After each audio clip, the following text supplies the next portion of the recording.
Buenas tardes, Mauro. ¿Qué tal? ¿Cómo estás? Tal? Buenas tardes, Leo. Muchas gracias por tu llamada y te saludo desde Cádiz. Con mucho Un gusto. ¿Cómo placer. estás? Ya quisiera estar yo allí, Mauro. Ya quisiera estar yo allí al ladito tuya en Cádiz. ¿Eh? Qué bien. Mi tierra, qué bonita es. Nada, pues todo bien. Hemos hablado un poquito entre bambalinas antes de empezar. Mauro es escritor, narrador y ensayista mexicano. Nació en Cancún, aunque actualmente reside en Cádiz. Su obra se ha caracterizado por abordar temas históricos, antropológicos y fantásticos con un especial interés en la cultura maya. Una de sus obras, El colapso del tiempo, explora el impacto de las profecías mayas y su reinterpretación cultural.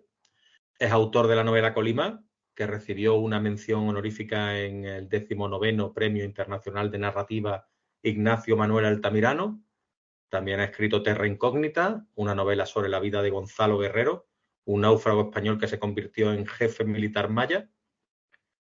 Su última obra es Vuelo 81, cuento que ha sido seleccionado para el catálogo 2024-2025 de la colección Flores de Jardín. Además, Barea ha publicado cuentos en revistas y antologías tanto en México como en España.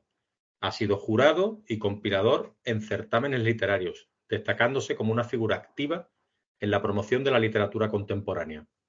Su trabajo literario busca dar visibilidad a Cancún, su ciudad natal, más allá de su imagen turística, convirtiéndola en un personaje central en algunas de sus obras. Actualmente colabora en revistas tan destacadas como Zenda, La Colmena, Bitácora de Vuelos o Carátula. Tropo La Uña confió en él para hacerle parte de su consejo editorial y es miembro del Centro Andaluz de las Letras. Casi nada, ¿no, Mauro? Y combinando ciertas actividades que decidí ponerme a trabajar en serio y sobre todo la cuestión de los talleres, ¿no? Ya llegaremos a ese tema, pero me han enriquecido bastante estos últimos años, compartiendo conocimientos y también de mis alumnos hacia mí, ¿no? Entonces, eso funciona hacia ambos lados, el tallereo. Pero sí, Sí. sí, ahí andamos un poco movidos y tratando de, pues, seguir en esto, ¿no? Que tú sabes lo complejo que es escribir, publicar, no digamos, hacer un poco de trayectoria, por decir algo, en las letras, ¿no? Entonces ahí vamos, ahí vamos. Yo, la verdad, que te conocí a ti por el Gadito Noir, como decía en la entrevista que habíamos hecho y en las reseñas que he hecho de ambas de tus obras, Colimá y Vuelo 81. Invito aquí a la gente a descubrirte, a aquellos que no te conozcan, porque tienes una prosa muy hermosa y se ve ahí cierta sensibilidad con ciertos temas y a mí me gusta cómo escribes porque llegas al lector y eso es muy importante. Los talleres, como tú decías, hay gente, por ejemplo, yo soy realmente docente, es decir, yo tengo formación de docente. Trabajo de docente y he trabajado de docente, pero ahora pues no me dedico a ello. La cuestión es que, claro, como tú decías, nosotros también aprendemos y nos retroalimentamos de nuestros alumnos, al igual que de nuestros compañeros. Yo entiendo que ese bagaje tuyo dentro del tallereo, dentro de los talleres, a ti te habrá cultivado mucho, ¿no? Bastante, bastante, porque al meternos, no digamos la teoría de la literatura y de la narrativa, porque pues en eso es donde yo digamos, me especializo en la narrativa, sino exactamente todo ese bagaje de lecturas, de poder tener una visión cada vez más amplia. Nunca se tiene una suficiente visión, está claro, pero tener la visión lo más amplia posible para cuando te lleguen todas estas propuestas, porque llegan propuestas de lo más variopintas en cuestión en este caso yo estoy viendo, ahora veo novela, pero antes veía también cuento, estaba taller de cuento y novela, ahora veo novela en línea en México, es gente de México totalmente, y los talleres que llevo yo aquí presenciales en Cádiz para gente mayor, gente jubilada, gente que tiene curiosidad de escribir y ahí sí el ambiente es un poco más relajado, no necesitamos ponernos tan estrictos ni tan solemnes, pero trato de que quede un poco de esa seriedad a lo que se cuenta, la fidelidad hacia lo que se cuenta, la sinceridad, todo lo que para nosotros cuenta al momento de enseñarnos una historia, ¿no? A la familia, a los amigos, a quien uno quiera, y trato de que vaya ahí, ¿no? Entonces, este año y medio prácticamente que llevo con los talleres me ha ido enseñando, he ido yo calibrando mis talleres, la forma en cómo lo tengo que dar, pero desde el principio me quedó claro que tenía que ser orientado hacia la motivación y hacia refuerzos positivos, no solamente por la vía fácil del elogio, ay, qué bien escribe, va muy bien, tiene buena pinta, se ve interesante. Más allá de eso, enseñar las cosas, sí, las cosas buenas que uno tiene, porque es muy fácil desmoralizar a la gente, eh, es una vocación muy de mucha sensibilidad, como dice, la sensibilidad cuenta mucho a la hora de mostrar tus textos hacia alguien, hacia otras personas, y eso incluye que abras una ventana hacia tu interior, ¿no? Que vean de qué estás hecho, parte de lo que estás hecho.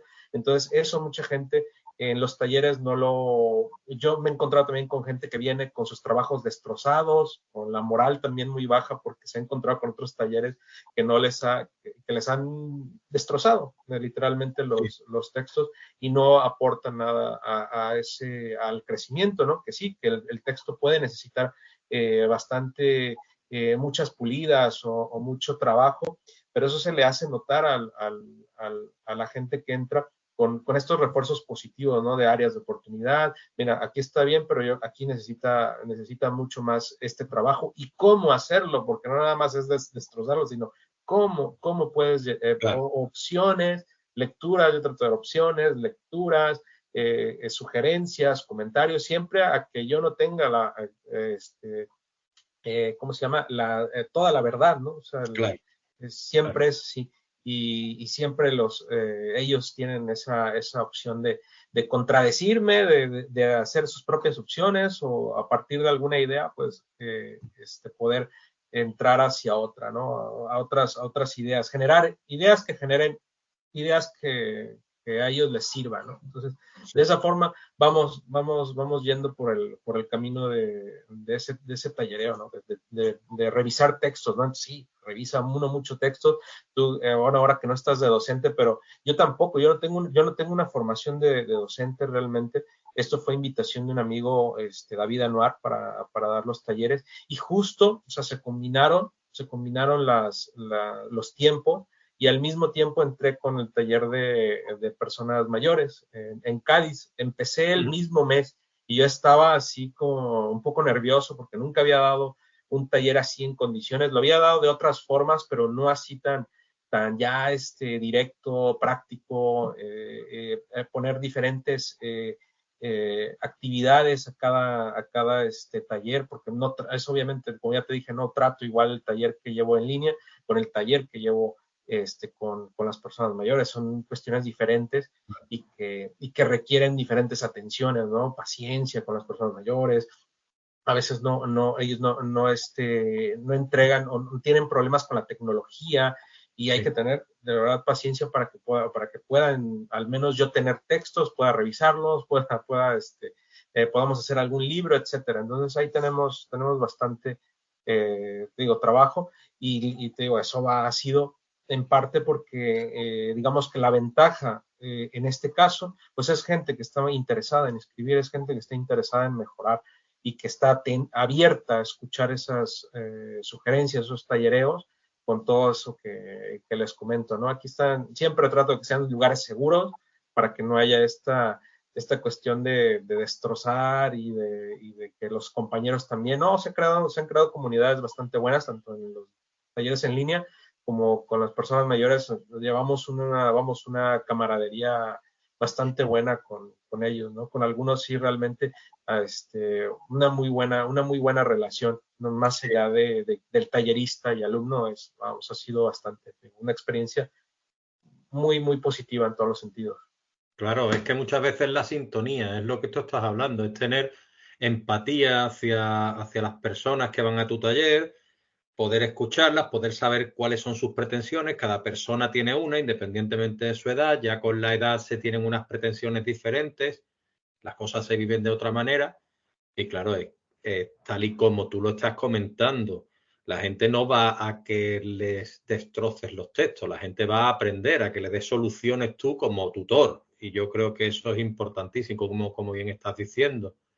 Dejando atrás un poco los talleres, lo que sí me he dado cuenta, explorando tu bio y las lecturas que he hecho tuyas y también algunas que tienes en tu web, aparte de ser especialista en, los voy a llamar, perdóname, relatos de media distancia, que si fueran entre 10 kilómetros y maratón, tú estarías en experto en la media maratón, porque en realidad tienes relatos que no son novelas, pero tampoco son relatos propiamente dichos, y en eso te mueves como pez en el agua, ¿no? Utilizando esa fácil metáfora. Pero sí que he visto que te ha influenciado o has explorado mucho la cultura maya y su historia. ¿Qué te lleva a interesarte tanto en ese tema? Bueno, sabes que yo nací en Cancún, es una ciudad que está fuera de la cuestión turística y de que es un nombre internacional, pues está rodeada de la cultura maya. Uno tiene a Yucatán hacia el oeste y de frente tiene el Mar Caribe, o sea, hacia el este tiene el Mar Caribe, toda la cuestión antillana, caribeña, pero Cancún es una mezcla muy peculiar por esa historia que dices que tiene bueno, que traigo en mis libros, en mis historias, porque es una historia de una ciudad atípica que fue creada en el siglo XX, en los años 70, con una misión, un objetivo específico que era el de atraer al turismo y fue una ciudad, al principio un laboratorio del turismo que empezó a atraer gente de todas partes del mundo hasta que se hizo pues una ciudad ya pues en condiciones, ya tiene 53 años la ciudad, así que bueno, es una, a comparación de otras urbes, pues es realmente muy corta. Yo pertenezco a una de las primeras, digamos, generaciones de esa ciudad. Mis padres fueron pioneros, ellos fueron a abrir primeros negocios de esa ciudad, la primera estética, la primera tienda de fotografía que no había, y ellos llegaron prácticamente a aportar su grano de arena para esta ciudad que estaba apenas naciendo, ¿no? Entonces, esa cultura maya que está alrededor es prácticamente palpable desde la propia Cancún, aunque es una ciudad turística, todo lo que es la isla Cancún, que es la zona hotelera, zona de hoteles que vemos siempre en las fotografías, en los videos, en las postales, ahí mismo hay zonas arqueológicas mayas, o sea, uno entra de repente a una desviación en el Boulevard Cuculcán, que es el principal boulevard de los hoteles, y puede encontrarse como una pirámide, con una de estas ruinas de esa época, ¿no? Que son ruinas originales, no reconstrucciones, ni mucho menos, sino que eran asentamientos mayas que existían ahí, ¿no? Desde Cancún, ¿no? Ya desde ahí, donde yo vivía, que era ahora, bueno, es casa de mis papás, a un kilómetro o dos, hay un asentamiento importante que se llama, por ejemplo, el Meco, y es una pirámide, pues que medirá, que será 20, 30 metros de altura, y podía yo llegar caminando desde la casa de mis papás, ¿no? Y podíamos entrar, podíamos estar ahí un rato viendo las iguanas, estábamos rodeados de esa cultura, ¿no? Pero realmente digamos, me dio ese impulso hacia la cultura, hacia interesarme por todo esto, fue mi padre. Mi padre, él es de Yucatán, él es de Mérida, Yucatán. Él nació ahí y también, obviamente, él siempre vivió rodeado de toda esta cultura, de este folclore que se lleva siempre, ¿no? Yucatán es sinónimo de cultura maya y no se pueden desprender porque vamos, es la historia que tiene desde antes de la conquista, desde antes de todo esto de la independencia, etcétera, siempre ha sido ligada, ¿no? Entonces, mi padre pues me inculcó esa cultura, ir a las zonas arqueológicas, tomar fotografías, a platicarme de las leyendas, de todo esto que va formando la cosmogonía, la mitología maya, y eso pues obviamente hizo que me empezara a interesar mucho más en la cuestión maya, ¿no? Entonces ya, obviamente, ahí tengo bases, ¿no? Algunas bases, por ejemplo, no se ve mucho, en la portada no se ve mucho, pero se llama Leyendas Mayas, Leyendas Yucatecas, Leyendas Sí, Yucatecas. se ve perfectamente, sí. Y este libro es una de mis reliquias, me lo traje de México. Yo lo habré comprado como tenía 11 o 12 años en una feria de libro de allá de Mérida. Y se me quedó, empecé a leerlo porque a mí me interesaba mucho lo que fuera el terror, los fantasmas, toda esta cuestión maya que se utilizaba pues, para aterrorizar a la gente. Y aquí vienen condensadas muchas de estas leyendas. La Xtabay sería la versión de la Llorona, pero en Yucatán. Por ejemplo, los aluches, que son unos duendecillos, todo este folclore que viene, desde ahí también empezó pues, a nutrirme, ¿no? Para empezar yo a idear combinaciones, ¿no? Digamos, toda esta cultura, toda esta mitología maya, ¿cómo sería confrontada entonces con la actualidad, con mi modernidad, con mi generación, como lo veo yo, con todas las influencias que he tenido desde niño, la televisión, la cultura pop, todo esto. Entonces, eso fue trabajando un poco en hacer, en esa confrontación de mi obra, que tú ya lo habrás visto en Vuelo 81, por Sí, ejemplo. sí, sí, sí, sí. Hay otra novela con la de las profecías mayas, que también, fueron delirios realmente. Yo lo veo, bueno, de lo que es el colapso del tiempo, fue un delirio total, porque, vamos, fue volverme loco. O sea, vamos a volvernos locos y vamos a probar un apocalipsis maya con criaturas mitológicas y personajes de la actualidad, ¿no? Un yo personaje y amigos o personas en las que está inspirada, ¿no? Esos personajes. Y fue una locura. Entonces, partió de ahí para que me enseñara cómo poder trabajar con esa imaginación, trabajar con estos personajes mitológicos para que tampoco se me fuera la olla, porque es que realmente fue una ida de olla esta novela. Pero suena muy interesante, ¿eh, Mauro? Suena muy interesante y como lo cuentas con esa pasión y con esa... Yo lo veo muy hermoso y te voy a decir una cosa, no, desde mi punto de vista no se trata igual ciertos temas a los cuales no tenemos apego que aquellos a los que tenemos apego, porque en tus obras yo he tenido la oportunidad de leer varios relatos y de leer varias historias más largas, como pueden ser Colima y Vuelo 81, y es lo que te comentaba, se ve ese afecto, se ve esa sensibilidad, se ve ese toque de cariño, y eso no se puede hacer con todas las obras cuando tú no tienes ese apego, esas raíces que te unen a ellas. Entonces también se ven tus artículos. Cuando, a ver, y en tu persona, yo aquí tú estás hablando y yo me estoy nutriendo de lo que tú estás diciendo y eso es importantísimo. Y lo tratas, pues claro, con una base también docente y con una comunicación que se nota que tienes tablas en todos estos aspectos. Y eso también es importante. Yo, ahora que hablamos un poco de otra de tus facetas, que es la de articulista, en tus artículos y ponencias, cuando hablas de Yucatán, Cancún, Quintana Roo y dices que quisiera que tuviesen una presencia literaria más allá del turismo, como bien has dicho, ese contraste de tu tierra, del turismo, yo desconocía que Cancún era una ciudad tan moderna. En tu manuscrito se atestigua todo eso. Eh, ¿Cómo ha sido el proceso de plasmar estas ciudades en tus historias, siendo tan diferente el mundo en el que tú has tenido que vivir?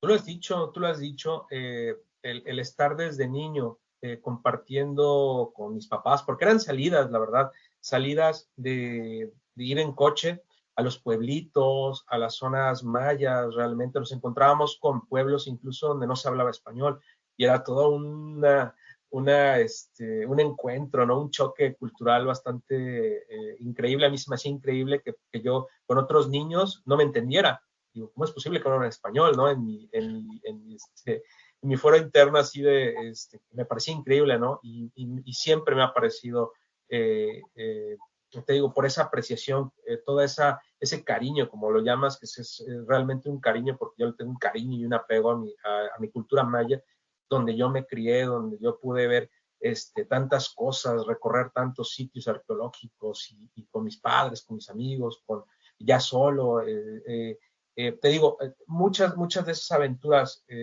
permearon en la construcción de estos relatos, ¿no? Te digo, como dices, conociendo ciertas bases, conociendo ese apego, esos lugares, pues tienes una visión un poco más amplia. Pero ¿qué ha pasado? Estos relatos, obviamente mis relatos, los primeros relatos, pues eran sí, muy alocados, no tenía tanta técnica narrativa quizá, o le faltaban ciertas cosas. Y lo que sucedió cuando yo me vine a vivir a España, esto fue en 2016, pues al paso de los años, ese desapego que pudo haber sido, digamos, en ciertos aspectos un poco abrupto, fue una ruptura completa de mi vida, de mi propia vida, de estar viviendo desde mi nacimiento hasta los Porque 35 ¿con qué años. edad te das tú, disculpa, con qué edad te vas tú a España?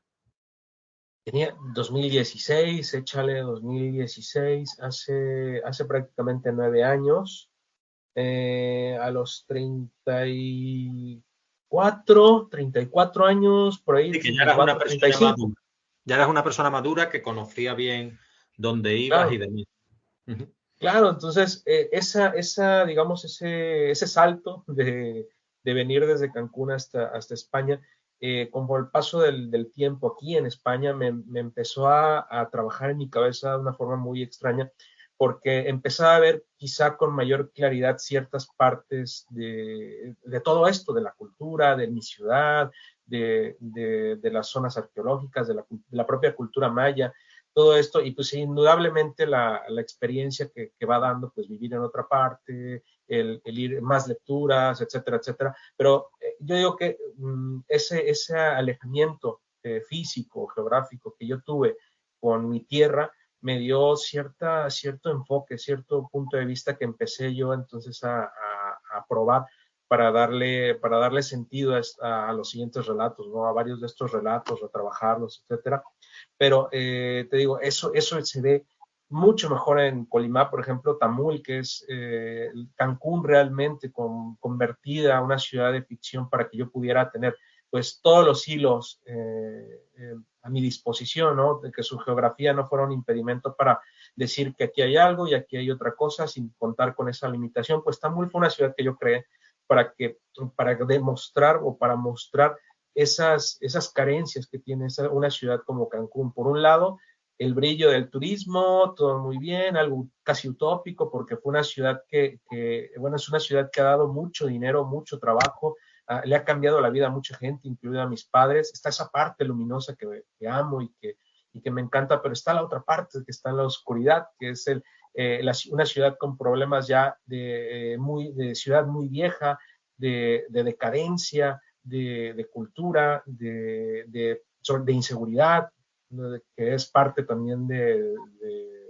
general del país, ¿no? Pero en Cancún se ha visto ha sido una curva bastante pronunciada en un momento dado, y varios autores que yo seguí desde joven, que a mí me gustaban mucho y que también trataban a la ciudad propiamente dicha en su narrativa, en sus novelas, pues ahí también yo me fui haciendo un sentido crítico para ver en qué se transformaba mi ciudad, en qué se transformaba mi entorno, y tener ese espíritu crítico, porque lo vertía en columna periodística, en artículos, en alguno que otro ensayo, y trataba desde ese espíritu muy crítico, mucho más crítico. Ahora ya no lo practico tanto, pero sí muy crítico por toda la cuestión pues, ecológica, social, de degradación cultural, de que efectivamente en Cancún no había un impulso editorial, ni siquiera había algo en lo cual escritores como yo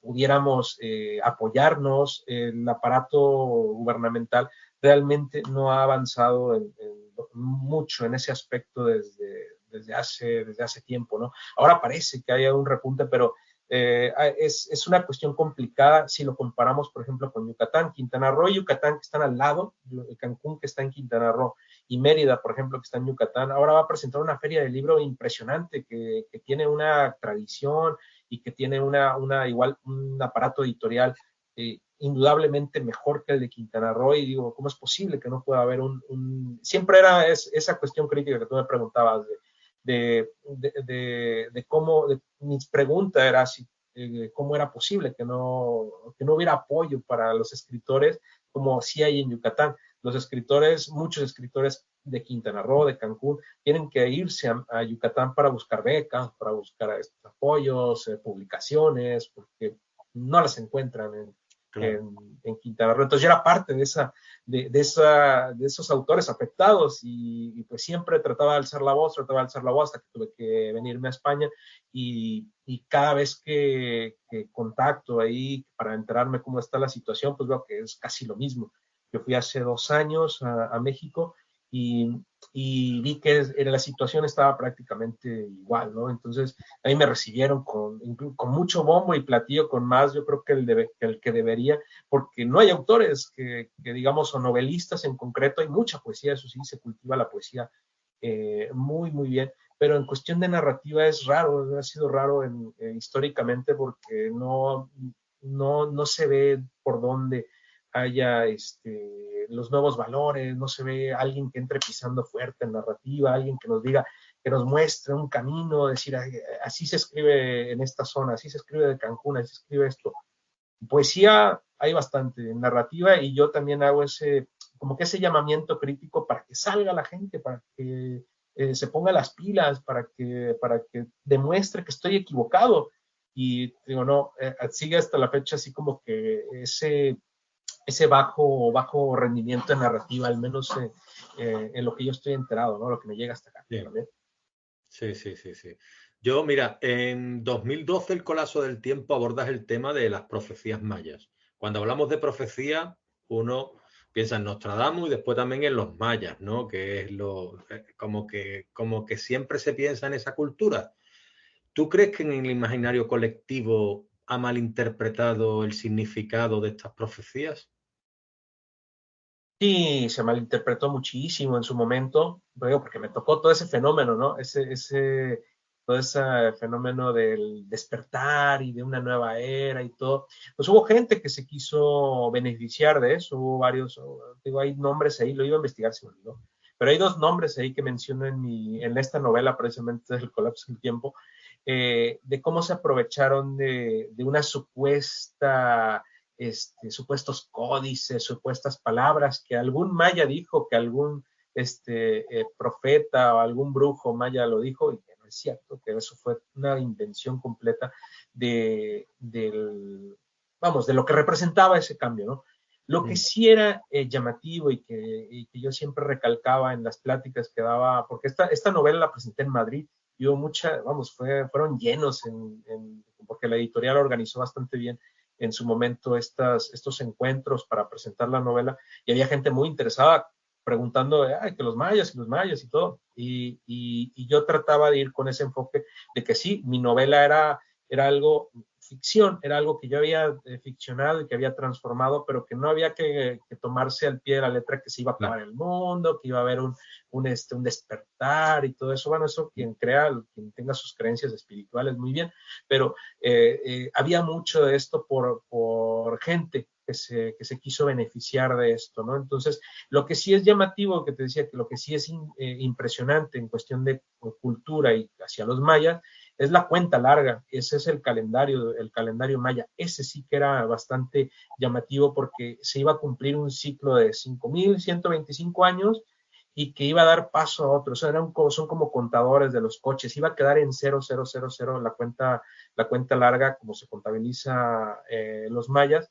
Y ellos tienen, pues, obviamente, un calendario. Ellos crearon un calendario para que fuera hacia el futuro muchísimos, muchísimos miles de años. Ellos, vamos, no les tocaba ni por asomo quienes lo crearon, pero lo idearon, y eso era, digamos, lo llamativo del asunto, que como era, si quedaba algo en 0000, pues ahí obviamente daba pie a muchas interpretaciones, un cambio de era, es un cambio hacia algo mejor, la humanidad va a evolucionar y todo eso, bueno, y eso se harán interpretaciones, pero lo que sí era llamativo era eso, un calendario de la cuenta larga, que sí es muy famoso y que es mucho más exacto que el calendario gregoriano y que el juliano. Eso sí también es un hecho comprobado, y porque tuvieron una exactitud impresionante para poder alinear todo eso, el día, la noche, el día solar, con Venus, todo hay un trasfondo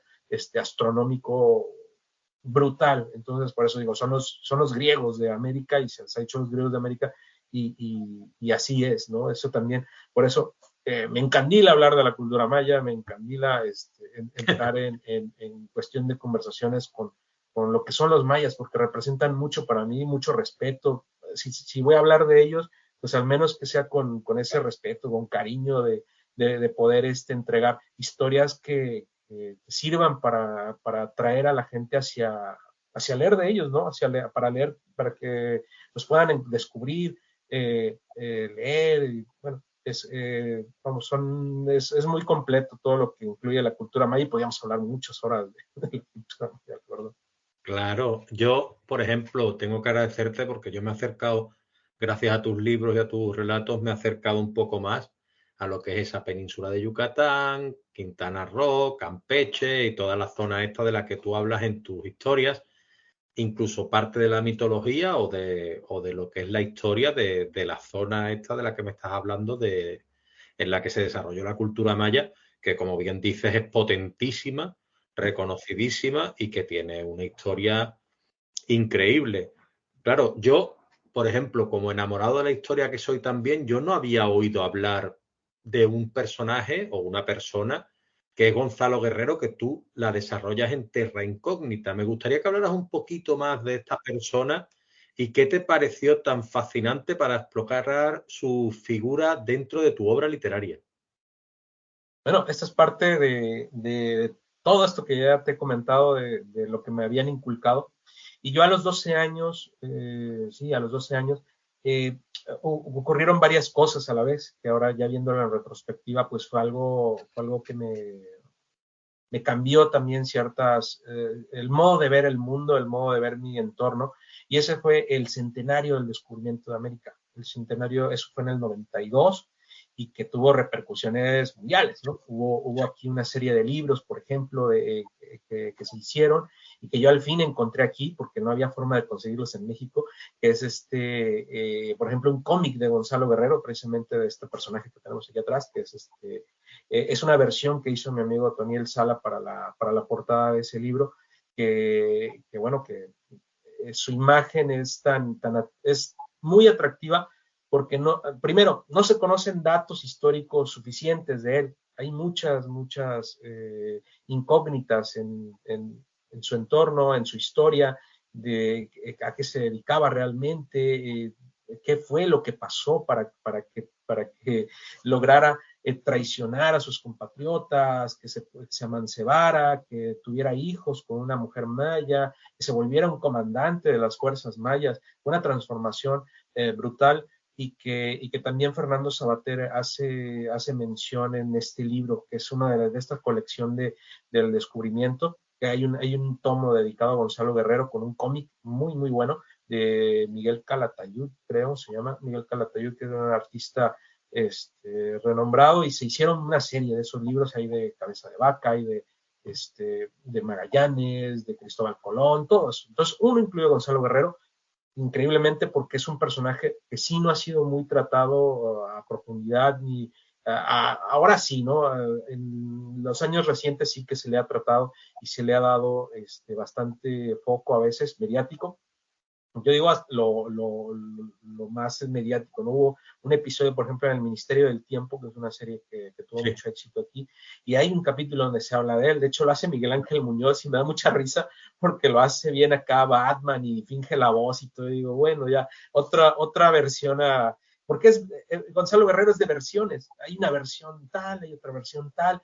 No hay algo que digas, se está pegando más o menos a la efigie que era Gonzalo Guerrero, o lo que no era. Y tú ves a Miguel Ángel Muñoz aquí bien cachas y bien comandante, y Batman parecía, digo, y hay otros que lo ponen como un simple soldado, medio desnutrido, medio flaco, y que tuvo la fortuna de poder subir escalones en la sociedad maya, ¿no? Entonces, es una de, digamos, de sus grandes atractivos de este personaje es precisamente que nos elude a la historia. Hay fuertes testimonios obviamente de que existió y de que sí existió, y hay tesis doctorales que lo han estudiado y que lo han dejado como un personaje más que probado y oficial en la historia, ¿no? Universal. Y yo, bueno, en esa época, te digo, regresando a mis 12 años, que estaba yo todavía muy chavillo, pues vi una película que se llamaba Cabeza de Vaca. Es una película, ahí sale un actor español que se llama Juan Diego. Es Sí, impresionante la actuación que hace. un actorazo. Sí, hace un Cabeza de Vaca que nos quedábamos. Entonces, cuando yo la vi con mi papá, precisamente porque mi papá la rentó, dijo, pues vamos a ver y todo. Y era una película, pues quizá no apta para alguien de 12 años, pero pues Sí. en esa época, ¿qué? Era lo que fuera, ¿no? Pero es Entonces, que nosotros en nuestra época hemos visto películas que no eran aptas y aquí estamos, ¿sabes? no, es que el niño, no. Entonces, eso es una película fuerte, dura, y que se muestra, es gráfica en ciertas partes, muy gráfica, y me impresionaba. O sea, yo me quedé así impresionadísimo de todo lo que pasaba con Cabeza de Vaca, lo que hacían con su captura. Entonces, era una historia muy afín a Gonzalo Guerrero por todo lo que había pasado, ¿no? A diferencia de Gonzalo Guerrero, pues Cabeza de Vaca regresa con los españoles, se hace cargo de una gobernatura, me parece en Río de la Plata, algo así. Bueno, él tiene otra historia al final, ¿no? Pero él llega a entender como pocos el sentir de ese descubrimiento, ¿no? Del nuevo mundo, de las personas que lo habitaban y de sus tradiciones, de la magia, porque él se hace curandero, bueno, prueba muchas cosas, pero también con el afán de sobrevivir y siempre con la mente de regresar a España, ¿no? Él no tenía otras intenciones, pero se pierde en ese trayecto, ¿no? Entonces la película lo cuenta bastante bien y Juan Diego hace una personificación brutal, ¿no? A mí me impacta, tiene un monólogo muy bueno, que yo lo utilizaba siempre de inspiración para leer, para ir cuando iba construyendo esta novela. Entonces, a esos 12 años se conjuntó esto, y en un libro que yo tenía en la primaria, porque todavía cursaba la primaria, apareció por primera vez la historia de Gonzalo Guerrero en la edición de mis libros de texto de historia de Quintana Roo, y aparecía ilustrado y eran unas ilustraciones muy chulas, y la narración que había ahí, que es de igual una profesora renombrada historiadora de allá de Quintana Roo, pues hizo que me interesara inmediatamente, porque era una aventura pues, como Robinson Crusoe, como la Isla del Tesoro, podía estar equiparada a cualquiera de esas historias que a nosotros nos encantan de pequeños, que es la aventura, que es la incertidumbre, la supervivencia, el pasarlo mal, la esclavitud, todo eso, ¿no? Y encontrar el amor y los hijos, ¿no?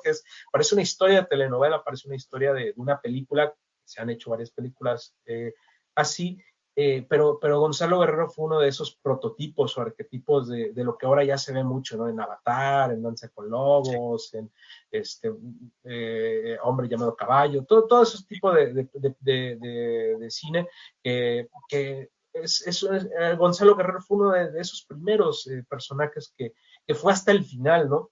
No llamemos, sí, vengo y ya cuando me rescaten, pues me regreso, ¿no? Porque prácticamente quedó aquí a la deriva, ¿no? Cuando no se conocía prácticamente la parte continental de América y de México, ¿no? Entonces él recaló aquí y se quedó 8 años prácticamente sin que hubiera ningún contacto con españoles hasta que llegó Hernández de Córdoba.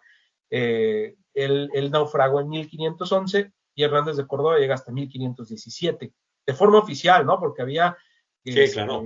había expediciones por ahí que no decían nada, y bueno, pero no hubo ningún contacto real hasta que llegó Hernández de Córdoba. Se enteraron que había por ahí españoles desperdigados y todo, no hicieron nada, no los localizaron. Al año siguiente fue Grijalva, y hasta el 519 que llegó Cortés, él sí que se puso a buscarlos y dijo, ¿saben qué? Como sea, pero me los traen, llévenle cuentas de vidrio, lo que sea, lo que cueste.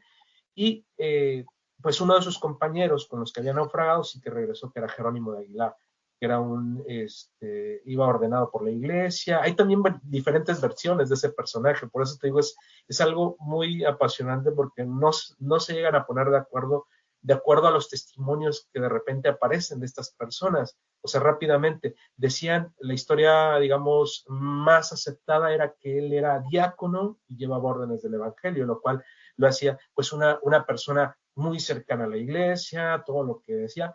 Y pues resultó que hubo unas crónicas de Cozumel, de ahí donde se supone uno de los sitios donde había vivido, donde aparece como que lo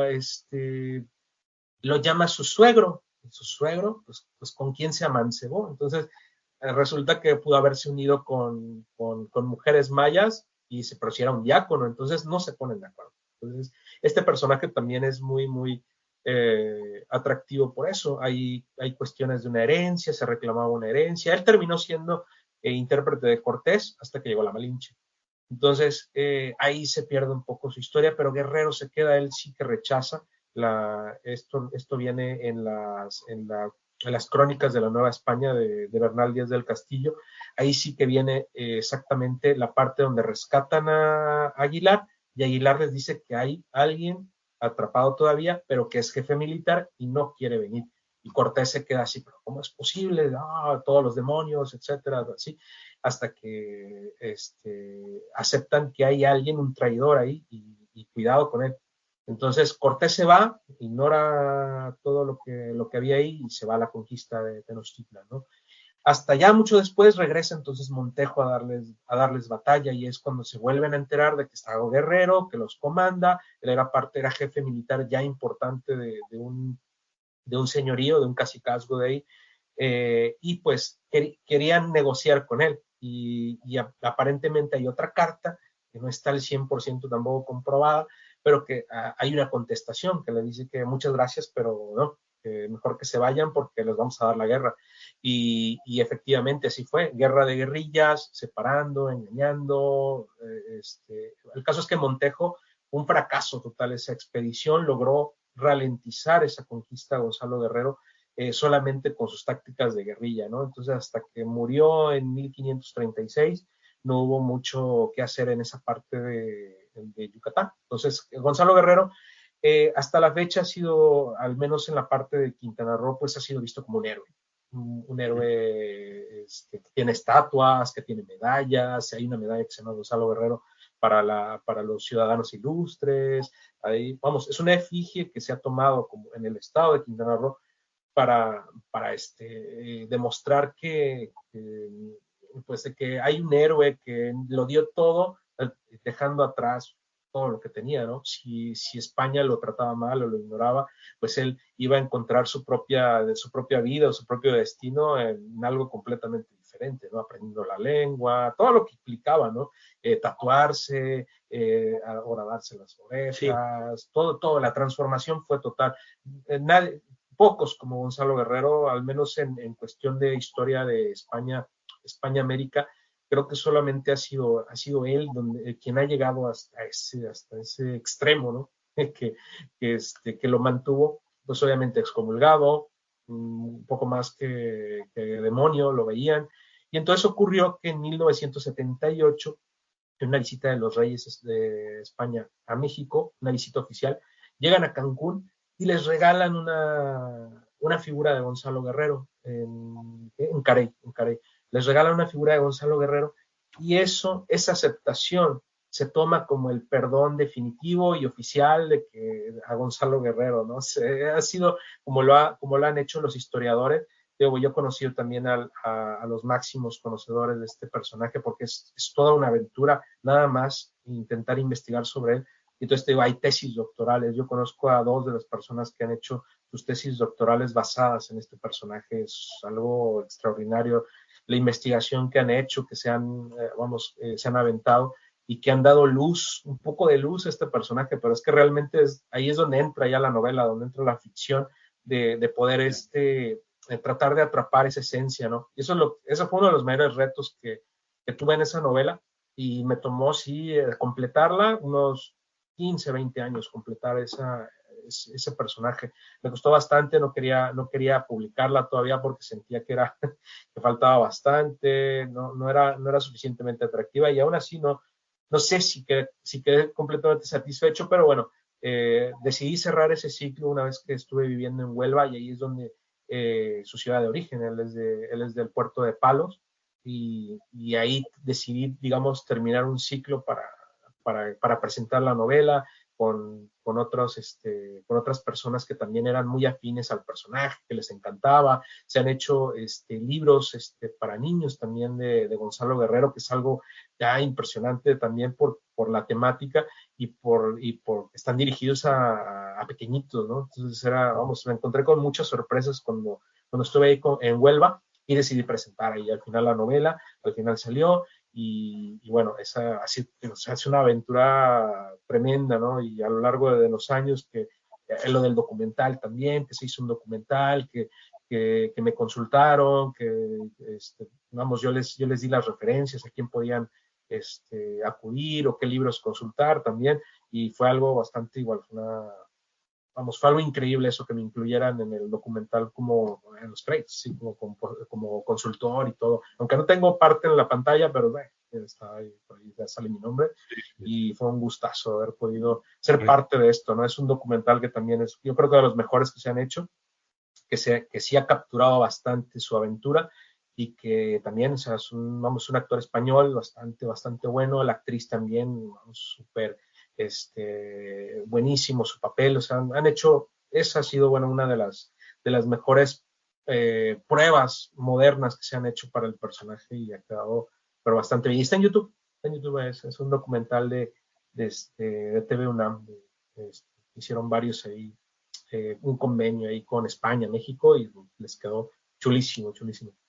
Sí, mira, dos apuntes con respecto a la respuesta que tú has dado, que una es que se acerquen por favor a tu página web, a la parte, la sección en la que están tus libros, porque ahí está la acuarela que de lejos ahí a tu espalda se ven mejor los detalles, pero o sea, se ve mejor el dibujo, captura muy bien lo que quiere el autor transmitir, pero cuando la ves de cerca ves esos motivos que tú dices de lo que es los orificios, los motivos mayas, etcétera, y me parece que es muy interesante que la vean porque es verdaderamente hermosa esta ilustración que nos presentas en esta obra. Y por otro lado, el apunte de, claro, El Ministerio del Tiempo, que es una serie que yo he visto, pero no me había fijado en este personaje del que hablas y que volveré a revisionar el capítulo sin duda ahora con esta clase magistral que tú has dado en estos minutos, en estas respuestas. Y luego ya saltar a tu última obra, que es Vuelo 81, una obra que yo hace poco, relativamente poco, unos días he leído, que me ha hecho que me quiera acercar más a ti, que te pudiera hacer esta obra, que tú pudieras hacer esta entrevista en persona a través de YouTube. Una obra que he tenido el placer de leer y reseñar en el blog, como bien te decía, y que me llamó la atención la aparición de una criatura que se llama Camasots. Y es que es curioso porque yo a esa criatura la conocí gracias a los juegos de rol. Hay un juego de rol que se llama Hombre Lobo el Apocalipsis, que va, pues sí, de licantropía y demás, pero habla de cambiaformas a través del mundo. Es decir, hay hombres tiburón, que se llaman roquea, hay hombres murciélagos, los camasots. Entonces eso lo aprovechan los autores del libro para acercarte a la cultura de cada país. Los kitsune en Japón, los zorros de 9 colas, tal, y entonces como que te ayuda mucho a conocer la cultura de diferentes países. Entonces a mí cuando leí en Vuelo 81 que había una criatura con este nombre, digo, esto a Mauro, aprovecho que lo conozco para preguntarle sobre esta criatura y sobre esta deidad y sobre la mitología que está detrás de tu obra, en este caso. Sí, me sorprendió muchísimo. Lo estuve viendo rápidamente porque dije, a ver el juego y todo esto, a ver cómo es. Y yo porque la verdad, soy ignorante de los juegos de rol. Nunca he jugado así juegos de rol. A lo más tú pídeme el uno y ¿cómo se llama? El Trivial, si eso, muy, muy sencillo, ¿no? Yo no soy tanto de juegos de rol. Pero se me hizo igual muy llamativo que incluyeran a un Camasots ahí en estos juegos, ¿no? Entonces, sí, mira, es parte de esta mitología. De hecho, tengo otro libro aquí. Estoy mostrando los libros, parte de mi acervo que tengo, que me traje de México, que es gente muy, muy competente que habla de ellos, que los ha puesto en libro para el alcance de la gente, ¿no? Para que la gente que no esté muy empapada de ello pues pueda tener también un conocimiento. Entonces, habla en este libro, hay una parte que es precisamente sobre el Camazot, que es el gran rey decapitador, así es como sí, se le así es las conoce. ilustraciones que yo he visto, correcto, muy bien. Pues mira, este Muy libro, lo que pasa parecido, es muy que parecido. pues eso, este libro es una joya. Entonces, Sí. maneja varios, ahí te digo, es un compendio ilustrado. Pero entonces, este Camazot se ve desde el Popol Vuh, que es pues obviamente es el libro de la creación maya, ¿no? Es como el génesis de cómo surgió la humanidad en la visión maya, ¿no? Es un libro que no es muy fácil de entrar, es un libro que se tiene que leer pues con calma, sí, con uno que otro conocimiento sobre cómo es el pensamiento americano prehispánico, porque es un pensamiento que difiere muchísimo del occidental, del moderno, hay que quitarse muchos paradigmas para poder entrar en el texto y poder visualizar un poco lo que intenta dar a entender. Entonces, el Kamazots forma parte de una de estas deidades del inframundo que se llama Xibalbá, que es como el infierno. No es el infierno propiamente, porque el infierno es infernal, pero es el inframundo. Está, digamos que el árbol, que es un árbol inmenso que se llama Ceibo, es el que une de estos mundos, ¿no? Las ramas, arriba está el cielo, digamos, la cuestión celestial, el tronco que se conecta a la tierra, y las raíces que van hacia abajo es el inframundo. Entonces, dentro de este inframundo, pues existen varias casas de dioses, ¿no? Y una de ellas es el Camazotz, ¿no? Entonces tiene, en esta leyenda, en el Popol Vuh, tiene una importancia cuando decapita a uno de los protagonistas de este libro, los gemelos, que es una de las leyendas que son los héroes, digamos, son como si fueran los héroes griegos, pero en maya, que tienen todo este viaje por el inframundo y tienen que enfrentarse con juego de pelota, con varias pruebas. Es llamativo porque el Popol Vuh incluye mucha mitología prehispánica, pero también tiene la afectación de la conquista, porque este libro pues fue recuperado, fue enmendado, fue cambiado muchas cosas, y varias de estos partes de lo que la componen, pues ya vienen algunas cosas que ya se nota que viene el cristianismo, que viene la cuestión latina, entonces todo está clásico, entonces viene ya un poquillo mezclado por ahí más o menos, pero hay unas partes que son muy oscuras y que son yo creo que las más difíciles de entrar, donde no ha habido esa influencia completamente, y ahí es donde entra toda esta visión. Entonces, te digo, se han hecho de esto del Popol Vuh, se han hecho unas novelas delirantes también, que yo leí en su momento, hace mucho tiempo, ¿cómo se llamaba Steve Alten se llamaba, él hizo una trilogía maya al parecer, y que también que venían, revivía la leyenda del Popol Vuh y nacían dos gemelos en esta época y eran superdotados y tenían que enfrentarse a una corporación y bueno, una cosa así, delirante, lo que hacen los gringos, ¿no? Lo que hacen ahí en Estados Unidos para, vamos, una interpretación de esto, ¿no? Muy fantástica, y se han hecho ya muchísimas versiones de partes del Popol Vuh. Entonces, pues yo también dije, pues voy a entrar a ver qué resulta de aquí. Y te digo, fueron conexiones realmente, el Camazotz fue una conexión, pero te digo, tuviste el último parrafito que puse donde se encuentra digamos, de la cual parte la historia de Vuelo 81, que es también una de mis aficiones desde niño, porque esto te hablo de la biblioteca de mi infancia. Esta biblioteca de Tomás Doreste estaba en mi casa, la tenía mi papá, él la conservaba y hablaba de hombres lobo, de vampiros, de ovnis, de fantasmas, de cuestiones parapsicológicas, todo eso, pero de esa época, ¿no? Entonces, bien en esa parte realmente, y se me hizo súper llamativo porque era muy específico de Quintana Roo, el gobernador, fue Malchón y dijo que había un murciélago enorme, entonces dije, pues parte de una leyenda, obviamente, esto, o sea, es el Camazotz. Sí. Se me hizo muy llamativo que alguien, que Tomás Doreste rescatara esto así de no sé de dónde, porque no hay mayor documentación, es una de las debilidades de este libro, que no hay más información, es solamente un fragmento donde parece que fue a decirle que había un murciélago que estaba chupándole sangre a todo mundo y ya. Entonces yo traté de investigar por mi cuenta, pero no encontré nada históricamente, ¿no? En algún archivo o algo, no encontré ya después y tampoco me dediqué a buscar exhaustivamente, pero dije, ahí está la historia, es una buena historia para partir, ¿no? Y pues Sí. eso unió esto con el Camazotz, pues es esto, ¿no? Parte de mi intención de hacer estas leyendas o mitología maya que se encuentren con la modernidad, con mi generación, con lo que a mí me ha tocado vivir. Eso incluye un aviador, ¿no? Un aviador perdido al estilo Saint-Exupéry, y bueno, ya ahí es donde se desarrolla la historia, ¿no? En las selvas. Muy interesante la historia. Ya te digo que yo te doy mi enhorabuena en este aspecto porque a mí me ha tenido muy, muy atrapado la historia esta que cuentas en Vuelo 81 y el final, como tú bien dices, a mí me dejó perplejo. No, no voy a decir nada porque dije, ostras, aquí es donde está la clave de todo esto y como que te vuela la cabeza un poco, ¿sabes? Es decir, me gustó mucho la historia, cómo la cuentas.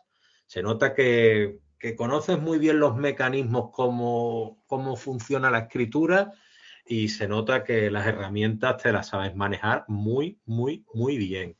Lo que sí me llamó la atención es que tras leer otra obra que es Colimá, ahí visto en Colimá, pues claro, cuando alguien se acerca a tu figura, a tu persona literaria, en Colimá te alejas de la temática mesoamericana y te adentras en una historia que sí, que está bastante alejada de lo que es lo que normalmente tratas tú, en una zona maldita, recorrida por una singular autopista de más de 2.000 kilómetros de distancia, que yo pasé frío leyendo tu obra y pasé miedo, ¿sabes? Porque realmente te lo colocas ahí al lector ahí en medio de la nada, que claro que dices tú, pero vamos a ver, este paraje tan inhóspito, ¿de dónde ha sacado este hombre esta historia? Porque es otra historia que yo desconocía. Es decir, y mira que a mí me gusta lo sobrenatural o incluso lo insólito de alguna manera, pero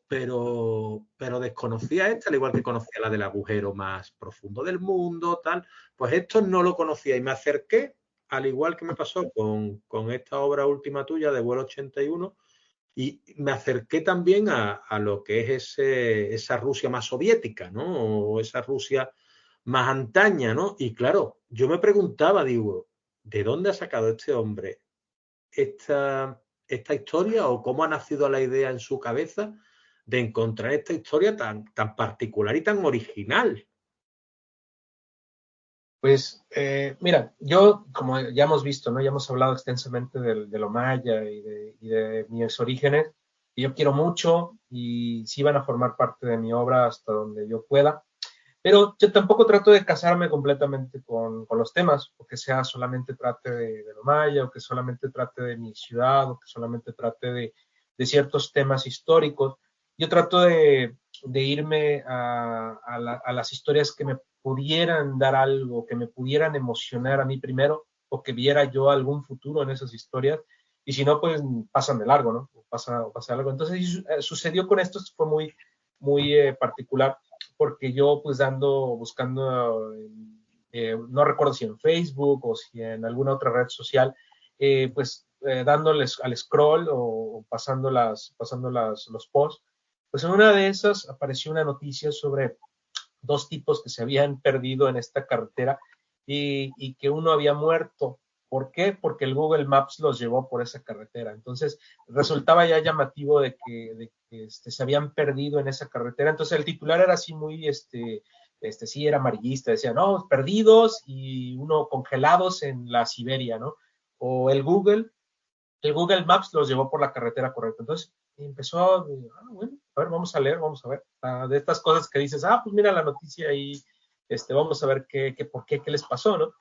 Y yo creí que era clickbait o eso, pero no, entonces realmente se supone que sí pasó. El Google Maps confundió o dio por buena una de estas vías, y pues es una carretera peligrosa, una carretera que tú ya viste en la novela, es tal Sí, cual sí, como sí, la, sí, como la sí. pongo. Estuve hasta donde pude, hasta donde me dio, pude investigar sobre los tramos de esta carretera, qué pasaba, imágenes, videos, o sea, lo que fuera, para tratar de dar pues todavía más ambientación. Y pues sí, que sí había pasado, los perdió, llegaron a un punto donde pues se les acabó la gasolina o falló el motor, algo así. El caso es que uno sí murió congelado y otro llegó así en extremis al hospital, sí se salvó. Ya después le fui dando seguimiento y digo, pues sí se salvó, digo, la libró para contarla y pues sí, que su historia había sido esa, ¿no? Es una historia pues obviamente más o menos simple, pero el chiste de esto fue, dije, esta carretera, ¿qué onda? ¿Por qué está prohibida? ¿Por qué es una de las más peligrosas? A mí de por sí me interesan mucho las carreteras. Yo, también es uno de mis elementos, es uno de los elementos de mi obra, mostrar ciertas carreteras o las carreteras que hay incluso en Yucatán y todo esto, de que se te aparezca algo al lado de la carretera o de repente se funcione y está la oscuridad y además está la selva, los ruidos, todo eso siempre me ha traído. Entonces, esta carretera la empecé a ver y dije, vamos a ver de qué trata. Entonces, empezó a investigar, eso es cuestión de curiosidad, de investigación, dije, a ver a dónde me lleva. Y pues sale toda la historia detrás, ¿no?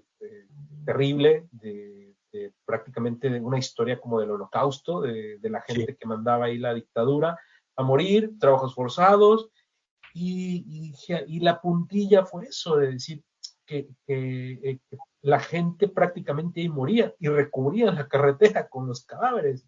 O sea, y decían, es que es la carretera de los huesos, se llama la carretera de los huesos. Sí. ¿Pero La, qué? la historia que cuentas es terrible, lo que es la intrahistoria. Dice, claro, dije, pero ¿qué? ¿Cómo es posible? La carretera de los huesos. Y efectivamente dices que está hecha de huesos y en varios kilómetros o muchos kilómetros forma parte lo que es lo que está hecha la carretera, el concreto, lo que sea, el hormigón, lo que sea, está hecho de huesos, está hecho vamos, de restos humanos. Entonces, si cada vez que estamos pasando por ahí, pues estamos pasando sobre seres humanos, entonces ya extrapolé en la narrativa y dice que pues obviamente toda esa metáfora, bueno, ni tan metáfora, pero que calara en la experiencia lectora y sobre todo en los personajes que iban pasando sobre eso, que la sintieran realmente, el peso que hay histórico y todo lo que conlleva, pues Sí. perderse ahí, ¿no?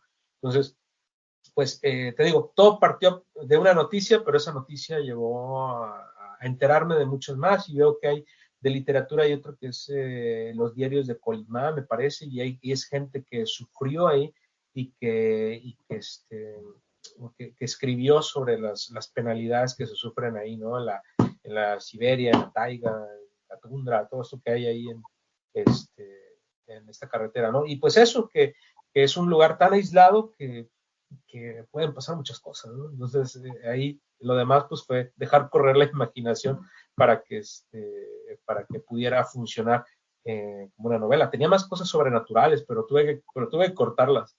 Tuve muchos ahí, obviamente, que me aconsejaron cortar muchos elementos sobrenaturales. Bueno, lo dejé lo justo, pero había todavía más elementos Sí. sobrenaturales, así al estilo ovnis, estilo cosas, pero no entraban. Creo que aquí acertaste porque le da más veracidad a la historia. Sí. Es decir, le da más profundidad y más impacto. Y te digo más, me ha recordado a las palabras de... Yo he ido a una de las conferencias que daba Jordi Serra y Fabra aquí en Gandía, que claro, que Jordi Serra y Fabra pues es uno de los grandes, ¿no?, de escritores de la literatura moderna española. Y lo entrevisté en el blog, una persona tremendamente humilde y que yo acabé encantado, me hice una foto con él y decía eso, dice, ¿quieres una historia para tu relato? Coge el periódico. Entonces el hombre cogía el periódico y decía, yo todas las mañanas cojo el periódico, o cuando voy en el tren cojo el periódico. Y aquí hay una historia, aquí hay otra historia, aquí hay otra historia. Claro, y siendo tu tallerista, pues entonces me has recordado las palabras que decía. Dice, en cada periódico te puedes encontrar decenas de historias que contar. Claro, hay que contarla con sensibilidad y con mimo y con cierto tal, pero es que justamente lo que tú has conseguido a través de Colimá, porque ya te digo que la intrahistoria, el contexto de la historia es terrible.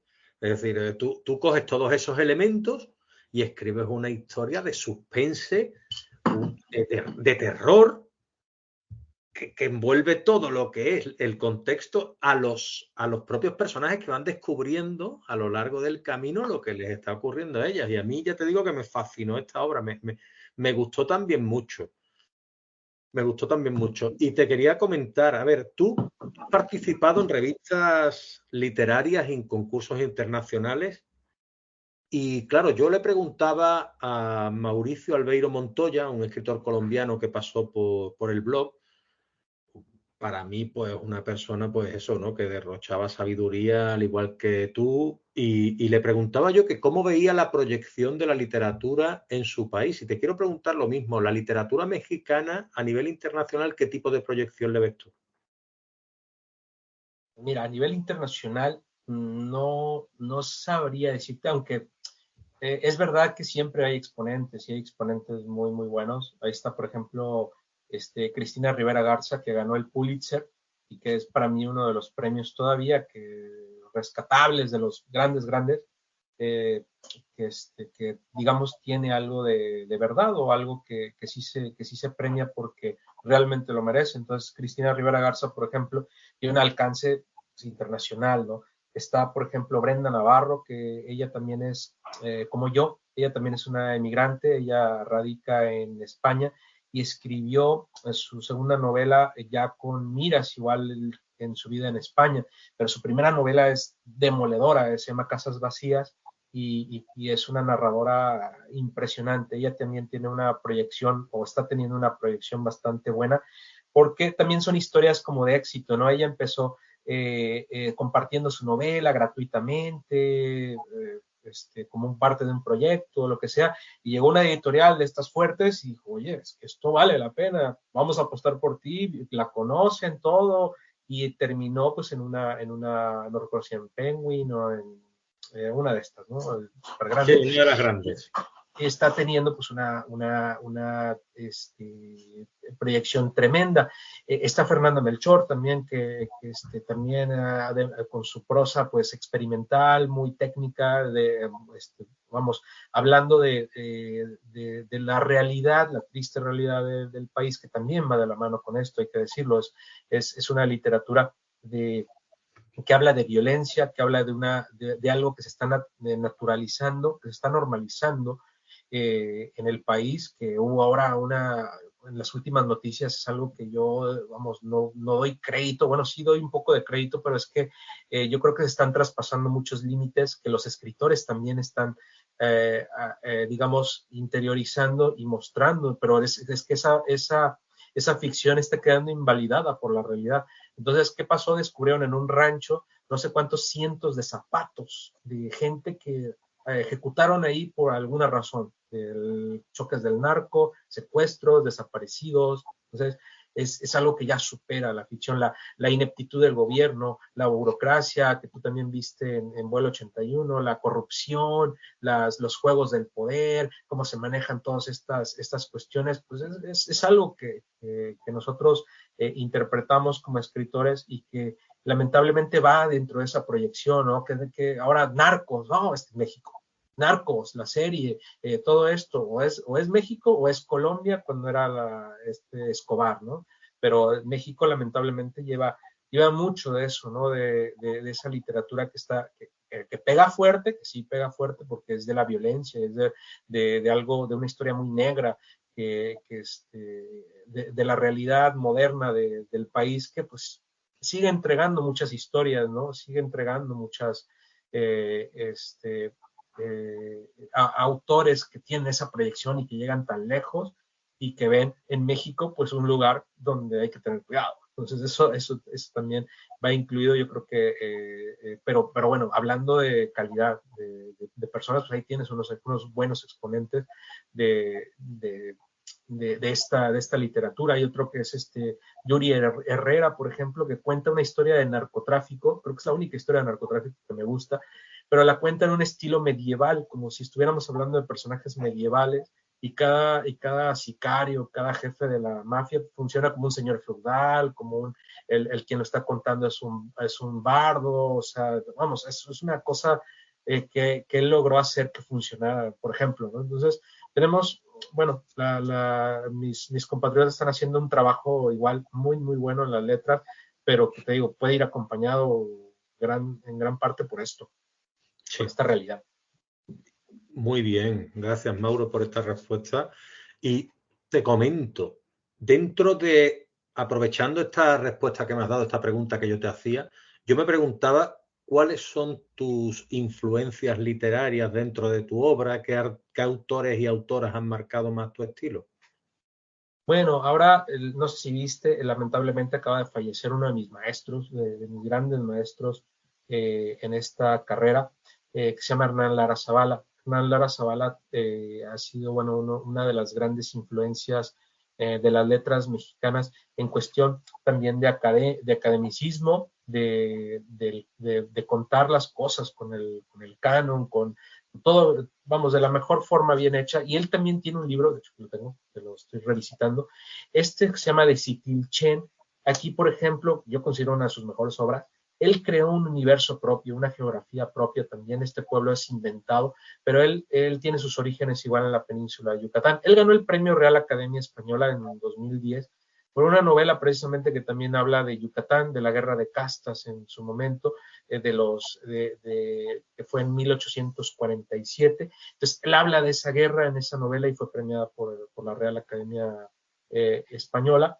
Y él, pues bueno, tuve la fortuna de contar con su amistad, con sus consejos, vamos, con sus revisiones. Era muy generoso, era uno de esos escritores muy generosos, y que yo también fui dándome cuenta de cómo construía él su universo, y de que pues quiero hacer algo así, igual, pero esa intención es que me parecía tan atractiva y tan válida, y pues teniendo yo al alcance de la mano toda mi vida en Cancún, en lo que yo conocí, todo lo que ya hemos hablado, pues me parecía muy, muy válido poder hacer algo así, ¿no? Y es algo que sigo tratando de hacer, pero que Hernán Lara Zavala, por ejemplo, lo logró de sobra, ¿no? Entonces, acá falleció uno de mis maestros, de grandes maestros, y pues ya yéndonos a una cuestión así súper, súper, eh, digamos, internacional ya, pues Ítalo Calvino, yo lo he dicho siempre en mis entrevistas, Ítalo Calvino ha sido una gran influencia para mí,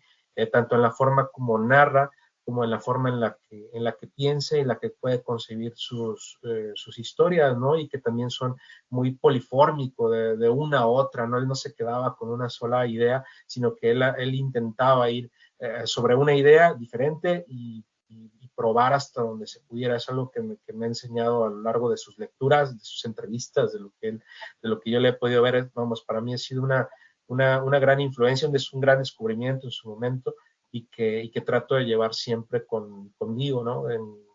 O aplicar las relecturas, vamos, cuando necesito algo de apoyo en esto, regreso a leerme algo de Calvino para recordarme por qué escribo. Y de hecho tiene un ensayo maravilloso que se llama Mundo Escrito y Mundo No Escrito, que es, digamos, él explica de forma muy, muy hermosa por qué nos dedicamos a esto, quienes nos dedicamos a esto, ¿no? Y por qué esa locura de llegar hasta el final con las palabras, ¿no? Con el lenguaje. Vamos, eso es una obra a la que también regreso de vez en cuando me siento un poco desorientado o algo, digo, Calvino, échame la mano, ayúdame. Es que lo estás expresando perfectamente, porque, claro, alguien tan productivo, tan fecundo como tú, o que muchas veces yo, por ejemplo, tenía una etapa en la que escribía, y parecía que eso era un pozo sin fondo. Y llega algunos momentos que también sientes la sequía. Entonces, claro, te preguntas, dices, bueno, ¿y ahora dónde busco la inspiración? O la inspiración ya vendrá sola, porque en realidad vienen los momentos de descanso, en los que menos te lo esperas. Pero qué bonito esas personas que te inspiraron, tú poder volver a ellas verte esas entrevistas de Italo Calvino, uno de los escritores más importantes del siglo XX en Italia y en el mundo. Y tú poder, pues, tomarte ese respiro de decir, voy a hablar conmigo mismo, voy a hablar con él, voy a intentar volver a mí mismo, ¿no? Eso es muy bonito. Que me hablen, sí, que me hable, háblame, por favor. Dime, regáñame, dime que estoy haciendo mal, por favor. Entonces, te digo, cada uno tendrá sus, ¿cómo se llama? Islas o sus pequeños oasis para poder refugiarse en ellos cuando más lo necesita, porque esto es, te digo, es una, meterse a escribir, pues es conformar una historia de fracasos. Yo lo dije así una vez en una conferencia y todos se quedaron así, ¿de qué está hablando? Y yo con eso empecé. Les voy a hablar de una historia de fracaso, de fracasos, pero buenos. Pero es que buenos, los buenos. fracasos, creo yo, perdóname que te interrumpa, pero los fracasos creo yo que está la clave. Claro, entonces empecé así y ya fue diciendo, mira, es que los fracasos nos enseñan mucho y si no aprendemos del fracaso, es que no vamos a avanzar, nos quedamos ahí, nos quedamos como fracaso y lo seguimos viendo como fracaso, entonces no va a servir de nada. Entonces, la escritura realmente está hecha de eso. Yo te puedo decir que cuántos cuentos se han ido al cajón y que están ahí, o algunos de plano se han ido a la basura, que no les veo más, pero siempre se aprende algo de ellos, ¿no? Es lo que les digo también a mis alumnos. Si no funciona el cuento, si no funciona esta parte, pues habrá que retrabajarla, pero si no la utilizamos o si la vamos a tirar, se aprende algo, siempre, siempre, Sí, no hay que darlo todo por perdido, pero es así. exacto. Muy bien. Y yo otra cosa, saltando ahora otra vez al principio del programa, que me gustan estas cosas, tú tienes una columna periodística en el periódico El Castillo de San Fernando, de la No, isla. llevaba ese tiempo, ya Ah, no. la llevabas. Y sí, bueno, Pero yo es que he leído los artículos en tu web y pensaba que aún estabas ahí enfrascado. ¿Serías tan amable de hablarme un poco de ella y también cómo surge, cómo se desarrolla y también tu trayectoria como columnista y si haces otras cosas ahora en el presente sobre este tema que a ti te gusta tanto? eso es otra hora, ¿eh? Eso es otra hora. Y te voy a cobrar. Te voy a cobrar. Deposite para continuar, así como decía la operadora. No, es que es otra parte, sí, es otra parte que le tengo mucho, mucho cariño, muchísimo cariño, porque es otro maestro que también me dejó muy temprano. Él se fue con el COVID, él falleció en 2021. Y yo con él estuve aprendiendo toda esta cuestión del periodismo, la columna, el artículo, porque él tenía una revista que se llamaba Pioneros y precisamente era una revista historiográfica sobre Cancún y sobre Quintana Roo. O sea, llegué, aterricé ahí como, pero de pie, ¿no? Y él desde el principio me brindó esta confianza porque me veía a mí como pues alguien que muy competente para poder hablar de ciertos temas. Y te hablo de 2011, 2010, todavía un mozalbete, ¿no? Pero, tenía mucho interés, tenía mucha curiosidad y tenía mucha energía para poder hacerlo. Entonces él lo vio y confió en mí. Es una de las personas que creo ha confiado más en mí en cuestión de, tú tienes carta blanca para hacer para tu artículo, escríbelo. Prácticamente él no me corregía nada, más que ratos y todo eso, pero a él le encantaba que yo participara en la revista. Era una revista incluso, pues era impresa, y eso me encantaba porque eran mis primeras, digamos, publicaciones y eran en prensa y se distribuían y era, vamos, una vez tuvimos portada con Gonzalo Guerrero precisamente. Yo me puse a contar la vida de Gonzalo Guerrero en esa revista y quedó pues en forma resumida, pero pues yo la armé y todo, le encantó. Hicimos un congreso, bueno, hicimos muchas cosas. Es una de las personas que te digo, era casi como una familia para mí. Él me decía que yo era su hijo y yo, la verdad, me daba mucha pena con su familia, pero él lo decía, es que es como el hijo que de verdad, y sí, como el hijo que no había tenido, porque nos unían los mismos intereses de temáticas, de esa pasión por la historia, por la cultura, bueno, aunque él ya veía que yo ya me decantaba por las letras, ¿no? Por literatura y por novela, pero él sacó, digamos, lo mejor de mí en cuestión periodística, de artículos, de columna, de comentarios, de lo crítico. Bueno, él fue uno de los pilares que cimentó todo esto, ¿no? Entonces, él falleció en 2021.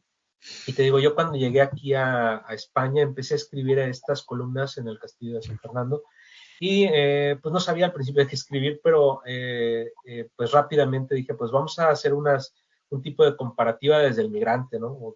Desde la óptica del migrante y cómo se ven estos choques culturales, este día a día que no se cuenta a veces y que bueno, empezamos a sacarle temas ahí, ¿no? Y a veces hay un tema que otro ahí medio chorra, pero hay unos que sí me llamaban la atención de aquí, que los ponía en contraste con México, por ejemplo, sacarse el carnet de conducir, aquí, cuando yo me lo había sacado en México, que no te piden prácticamente nada, o sea, vamos, contrastes que yo ponía de manifiesto y que pues eso, siempre me han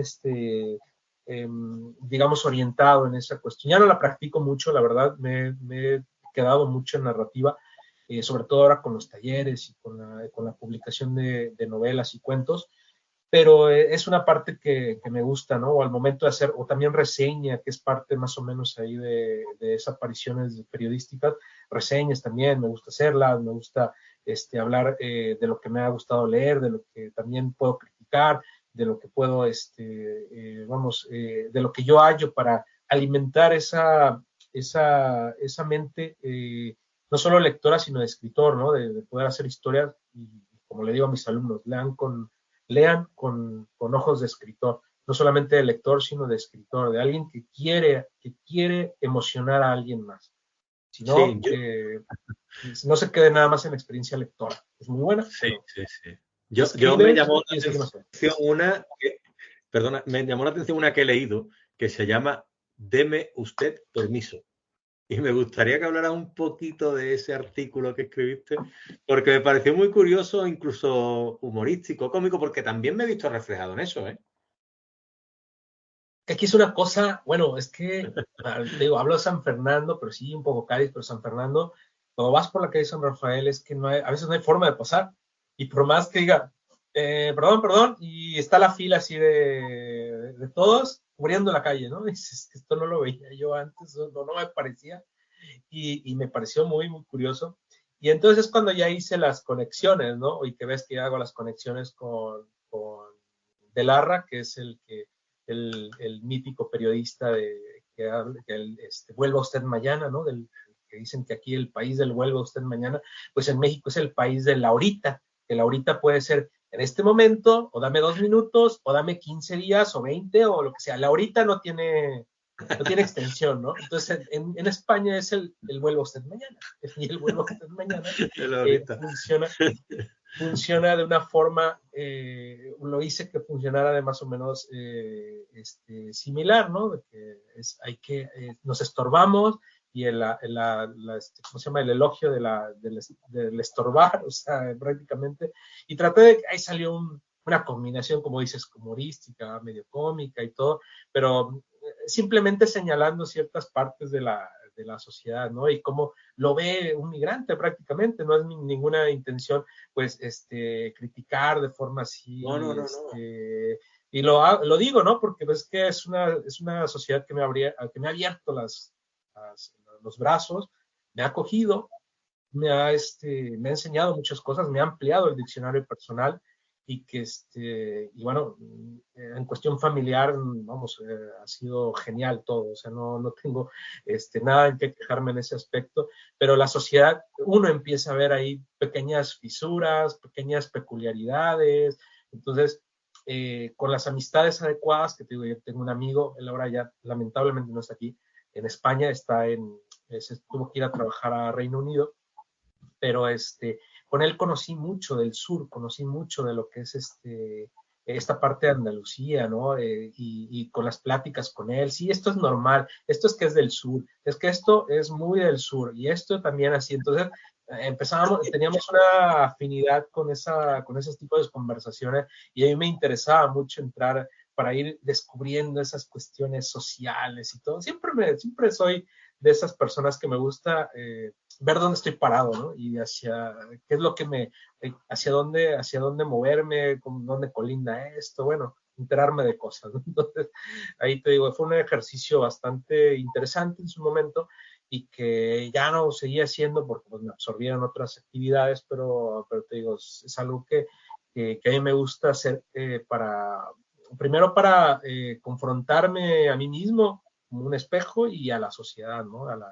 De dónde vengo, hacia dónde voy, y pues estando como esta condición de inmigrante, te digo, da ciertas, no sé, puntos de vista, enfoque, qué sé yo, que hace que esto pues tenga una mayor amplitud, ¿no? De punto de vista. Algo así puede ser, ¿no? Sí, sí, sí, sí. Y claro, es que escuchándote hablar me veo un poco reflejado en el asunto de que hay veces que hablo yo con algunos amigos, entre ellos Sebastián G. Sancho, que es uno de los que más hablo habitualmente, y comento, ¿no? Y le digo, mira, ahora mismo no estoy escribiendo demasiado, pero me veo inmerso en otros proyectos literarios, porque no todo es escribir. Muchas veces es leer, es nutrirse, es hacer este tipo de entrevistas. Yo estoy pasando un rato genial contigo, tú me estás trasladando, yo me estoy retroalimentando de tu experiencia, es trabajar en el blog, ahora estaba haciendo yo canciones, ¿cómo te diría? Trasteando con la inteligencia artificial un poco para ver que le ponga música. Cositas que al final te tienen entretenido. Y no es solo eso, escribir, escribir, escribir muchas veces, porque el descanso y hacer otras cosas a veces te lleva a la idea, ¿no? Entonces mi pregunta era un poco ahí, ¿no? ¿En qué proyectos literarios estás trabajando tú ahora actualmente? Sí, sí, varios, lo que es como dices, lecturas y siempre, o sea, cuando no estoy o cuando me siento que me estoy alejando un poco de la escritura, porque no siempre voy a estar escribiendo, pues la lectura es un refugio bastante bueno. Y pues los talleres, ¿no? Los talleres que siempre me tienen con revisiones, dando consejos, estar así en línea, dándola a veces, no cátedras, porque no es un taller de cátedra, pero sí dando ciertas pautas, sugerencias, comentarios para los textos. Pues eso también me tiene pues en constante movimiento, ¿no? Mental. Pero, pues bueno, viene lo que es la novela que, te digo, se hace esperar porque así me lo recomendaron y es la novela que va a salir con Al Revés, que sale en septiembre. Esto ya prácticamente es ultimar detalles ya para poder ahora sí hablar de ella cuando se presente, las presentaciones, todo este rollo que va a haber de feria seguramente, porque es una editorial que me está arropando bastante bien, es una editorial que me gusta mucho, a pesar de no ser de las más grandes, pues prefiero que sea ese trato mucho más personal, que te traten a ti como, que te den esa valoración de autor, que te sientas parte de algo, parte de un proyecto y que dé un seguimiento porque están apostando por ti. O sea, la editorial decidió apostar por mí siendo un completo desconocido, ¿no? No tenía ni idea ni aunque con Colimá, y esto lo de Colimá fue más que nada en México, no tuvo, digamos, distribución aquí, no tuvo ningún impacto en España, Colimá realmente, más que por la gente a la que yo pude llegar con el libro y lo pudieron leer, pero fuera de eso no ha tenido nada, entonces era yo un completo desconocido para ellos, entonces al llegar esto te lo dije en la entrevista pasada, pero te digo, a mí me Sí. gusta mucho esto porque es lo que yo espero y así fue, que mi obra hable, que no hable ni yo, ni lo que yo sé, ni yo como autor, ni el personaje que pueda hacerme como autor, nada de eso. Mi obra llegó, les gustó, me contactaron, me dijeron, ¿quién es Mauro Barea? Pues no sé, pero vamos a preguntarle porque nos gustó su novela. Dice, Sí. eso es genial y me lo han demostrado, ¿no? Que están apostando por alguien que no conoce prácticamente nadie en España o muy poca gente en España y que están apostando por tanto por la obra como pues, por mí, por autor, a final de cuentas, pero ese digamos que va a ser un proyecto pues fuerte, ¿no? A partir de septiembre espero que se lance, que haya todo esto mediático, seguramente va a ser fuerte y pues yo voy a estar ocupadísimo con eso, ¿no? Y te digo, está ahora Vuelo 81, que pues sí, que es en México, pero pues está ahí teniendo pues sus lectores también. y se va ahí distribuyendo. Y pues vamos a sacar un libro con el taller que tengo con las personas mayores, sacaremos un libro pues obviamente, yo lo estaré ahí editando, vamos, vamos, son los ejercicios que se han hecho del taller, pero que algunos han salido muy, muy buenos, muy, muy interesantes. Son ejercicios que a mí me han dejado muy sorprendido también por la evolución que han tenido ellos, ¿no? Desde este año y medio que ha transcurrido, se han puesto a trabajar y cómo se han implicado. Por eso te digo, eso da mucha, mucha energía para poder seguir en esto, porque si no, digo, sería muy desgastante de por sí, pero hay gente que me demuestra mucho que está implicada como yo con las letras, con la narrativa, y pues me lo demuestra, yo también les demuestro mi implicación, ¿no? Para con su texto, su obra y sus ganas de seguir, ¿no? Entonces, así va esto. Entonces, digo, vienen estos proyectos, hay otro que todavía queda por salir, que es no sé si has escuchado de Los Ángeles del Infierno, es una banda metalera. Se les va a hacer Sí. una antología de homenaje. Entonces me invitaron a participar con un cuento sobre ellos, sobre algunas de sus canciones. Entonces va a ser también un proyecto ahí muy interesante porque es una colaboración a España con Perú.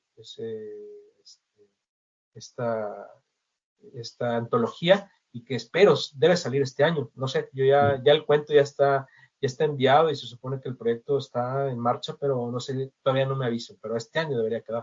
Pues también, Sí, sí, ahí sí, sí. andamos, te digo, Sí, hay con unos varios cuantos proyectos. proyectos que tienes ahí muy interesantes. Y claro, ahí hay un puntito que tú has tratado que a mí pues me gusta bastante, que es preguntarte un poco sobre esos talleres literarios de los que tú estás hablando y tú como tallerista que eres, como tutor de escritura creativa, si tú no fueses tutor, es difícil esto, ¿eh? Esto te voy a poner, es difícil. Y tú con todo el bagaje que tienes, que hayas aprendido por ti mismo, como decías, que en algunos aspectos eras autodidacta, talleres sí, talleres no, ¿por qué los talleres sí? ¿Por qué son prescindibles o no? ¿Cómo lo ves tú? Yo soy defensor de los talleres literarios. A mí me han aportado mucho. Lo disfruto mucho y he ido con otros autores a talleres y eso hace que tú te socialices. Había una de las preguntas que tú me comentabas que hay gente que tiene mucho pudor a la hora de entregarte los relatos. Yo era una persona que sentía que me desnudaba delante del profesor o la profesora y para mí era un rubor el que sentía que era tremendo. Es decir, yo decía, ¿cómo puedo estar sintiendo esto con la edad que tengo? Es decir, con 30 y tantos años que tenía yo, cuando me puse ya a escribir más en serio, y dije, ¿cómo puedo estar sintiendo yo esta vergüenza o que me puedan estar relacionando mi persona con lo que estoy escribiendo? A lo mejor con que escriba un relato de un asesinato y que me puedan relacionar a mí con el asesino o con los pensamientos que tiene atroces esta persona o este personaje. Yo te pregunto a ti, ¿en qué ayuda los talleres a los usuarios o a aquellos que se apuntan a ellos? Primero, pues obviamente que sea el taller correcto, o sea, que sea un taller que desde inicio te haga sentir pues lo más seguro que se pueda. Como dices, a pesar de que uno ya pueda tener una edad, pues cuando lees algo tuyo, pues sí, te estás abriendo, estás mostrando parte de lo que tú sientes, piensas, aunque no tenga nada que ver con asesinos o esto, pero es parte de lo que tú has ideado para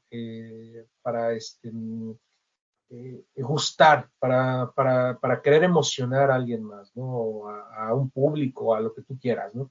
Pero es algo que tú escribes para alguien más, no solo para ti.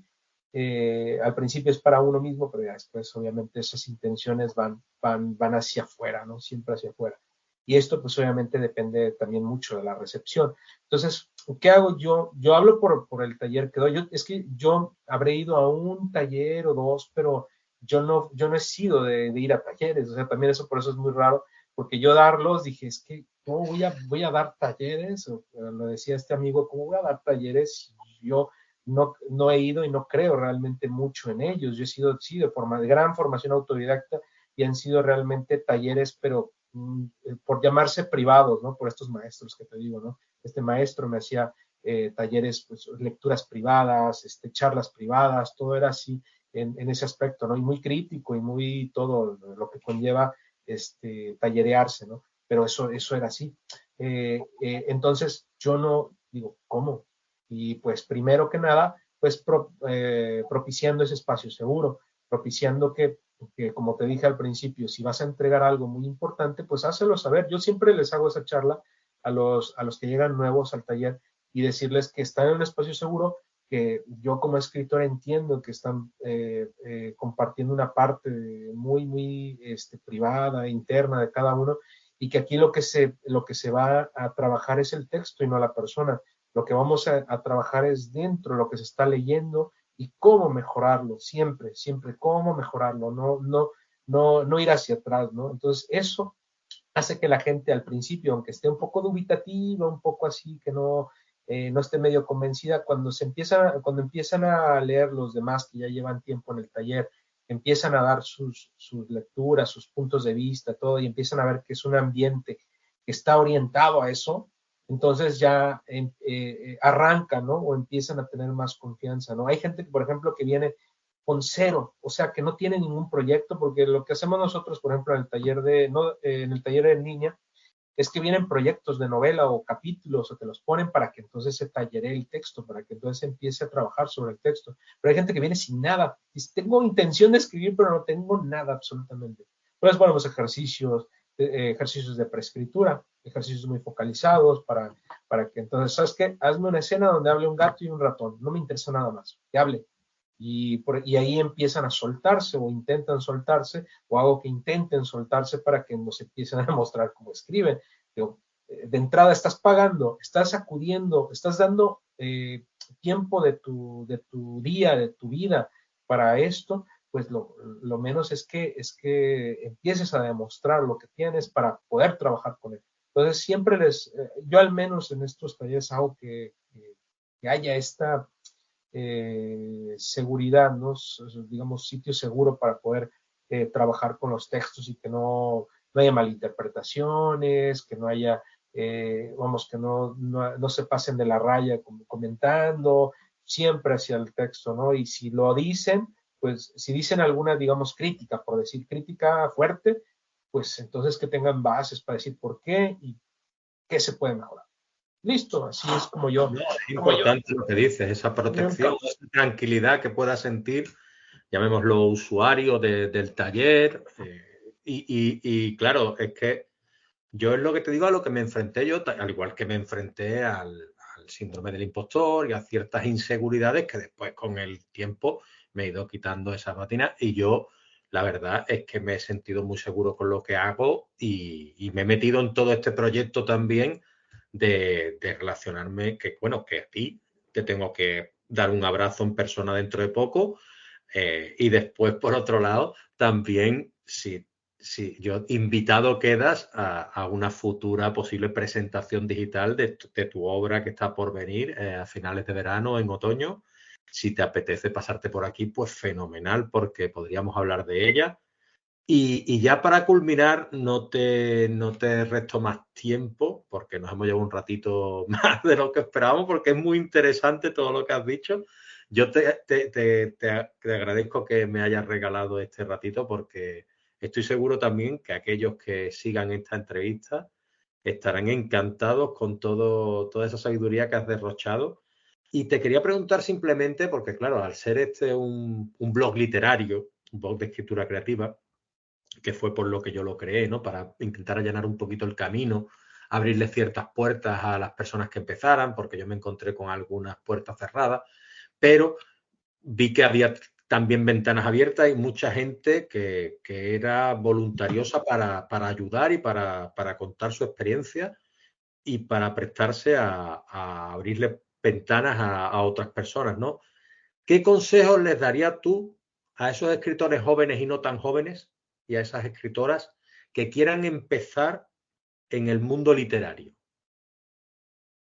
Pues mira, que quieran empezar en el mundo literario, pues leer lecturas, o sea, tener bagaje de lecturas, pues como te digo, lo más amplio que se pueda, ¿no?